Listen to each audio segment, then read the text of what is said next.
Donc je vais vous parler de la série. Que m'apprend le travail sur la série des iris? La science moderne nous dit que la condition essentielle de l'existence, c'est de tourner. Il n'y a rien qui ne tourne pas dans l'univers. Les électrons, les protons et les neutrons dans leur structure tournent. De la plus petite particule sur Terre à l'étoile la plus éloignée dans la galaxie, tout tourne dans son rythme parfait.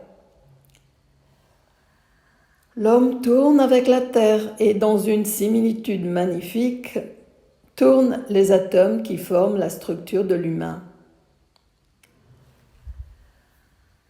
J'essaie de comprendre pourquoi et comment cette spirale qui m'habite se jette sur ma toile dès que je démarre un dessin, une peinture. J'ai l'impression que cette spirale m'attire, m'élève, m'aide à flirter avec le ciel, puis me ramène sur terre où je dois m'ancrer. Je suis dans la joie et le ravissement lorsque je me projette dans cette spirale qui se dessine sous ma main. Je suis en plénitude avec moi-même dans ces formes rondes qui se répondent parfaitement et que je veux toujours plus parfaites. C'est une ascension spirituelle, comme un voyage mystique hors du temps. Et les iris m'entraînent de par leur structure dans cette spirale. Je suis dans un élan d'énergie et de partage. Je vais donc essayer de parler de cette énergie qui est commune à toutes les choses vivantes et qui relie l'être humain à chacune d'entre elles. Une expérience que je renouvelle à chaque floraison des iris. En mai et juin, pendant 3 à 4 semaines chaque année, à la suite d'une profonde et patiente observation et séance soutenue de dessin, se crée sous ma main une série de pastels. Ainsi, chaque pastel d'iris devient une parcelle d'une œuvre unique. Je vais essayer de décrire cette passion depuis l'année 2004 qui jamais ne s'assouvit et qui engendre ces grands pastels sur les iris. On pourrait nommer ce travail une série. On peut décrire la série comme un processus de travail, une longue investigation sur un même sujet.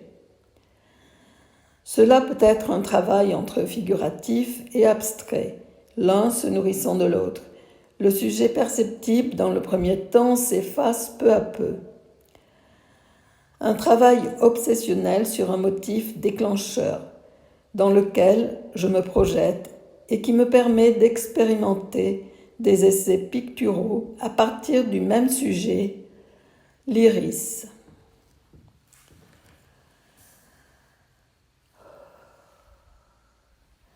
Je suis à l'écoute de mes sensations sensuelles, esthétiques et intellectuelles, des sensations différentes selon le moment qui se projette sur la feuille, l'humeur, le ton, la courbe des pétales.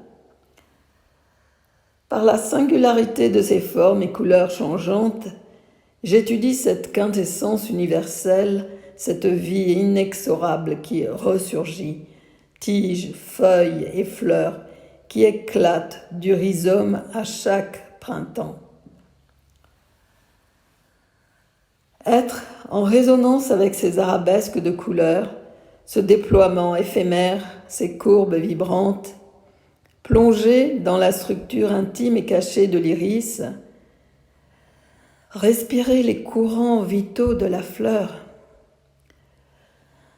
À chaque champ d'énergie correspond un champ de forme. Cette courbe parfaite que je traque et qui est l'équation même de la vie. Cette étincelle de vie d'où jaillissent les énergies premières.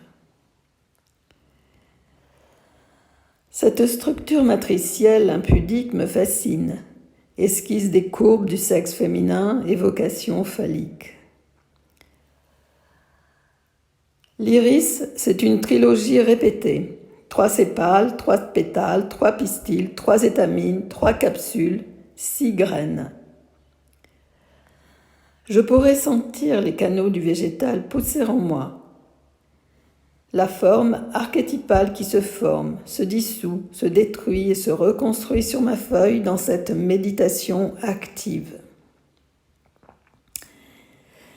Et cela pendant 3 semaines d'études et de dessins extrêmement denses. 3 semaines d'éclosion, de jubilation, d'échange pour cheminer vers l'essentiel dans un bain de couleurs. C'est en fait une tentative répétée de comprendre le phénomène du vivant. Aucun de mes dessins n'arrive à combler ce questionnement. Ce sont juste des repères qui m'aident à poursuivre ma quête. Capter les métamorphoses de la lumière sur l'iris devient le sujet du moment. L'œuvre n'est jamais achevée. Il faut toujours plus de temps, toujours plus d'essais. J'aiguise chaque jour ma sensibilité intuitive, forte et charnelle pour sentir vivre la vie dans la lumière. La série est comme un réseau où s'enchevêtrent les témoignages de l'histoire de l'iris et de mon histoire personnelle dans le temps et dans l'espace et selon les circonstances. La série est sécable, mais présentée ensemble, année après année, ce rendez-vous d'amour et d'amitié avec mes sœurs, les iris, fait ressortir une expression de vie et d'énergie impressionnante. Par cette communion énergétique avec le végétal, une réponse claire et lumineuse aux problèmes personnels du moment m'est délivrée au bout de ces 4 semaines. Ces iris, comme des gourous chez qui je ferai un stage intense, essaient de m'éveiller en faisant naître en moi une réponse, un message. Alors vient un mot, une piste, une solution. La déesse Iris, connue pour être la messagère divine, a fait un passage par l'atelier. J'aime à dire que les iris me font un cadeau. En 2004, un mot s'est imposé à moi, le pardon. En 2005, j'assimilais l'amour inconditionnel. En 2006, apprendre à dire non aux éléments négatifs. En 2007, le mot résonance. En 2008, responsabilité et protection envers les anciens et les jeunes. En 2009, arrêter d'avoir peur. En 2010, le mot lumière. Là, je n'ai pas tout compris d'un coup. J'ai pensé dans un premier temps que ce message était pour ma mère, qui était en fin de vie. Il fallait que je trouve les mots pour qu'elle n'ait plus peur de la mort qui la terrorisait. Mais mon instinct me disait aussi que cela pouvait être pour moi. Il y a un moment où on est prêt pour partir. On a rempli son contrat, on se retire de la lutte et on peut voir s'ouvrir un chemin d'une grande douceur. Ces iris que je peins chaque année m'apportent à chaque fois une réflexion forte. En 2010, j'ai dessiné la peur de la mort, qui est l'image la plus angoissante.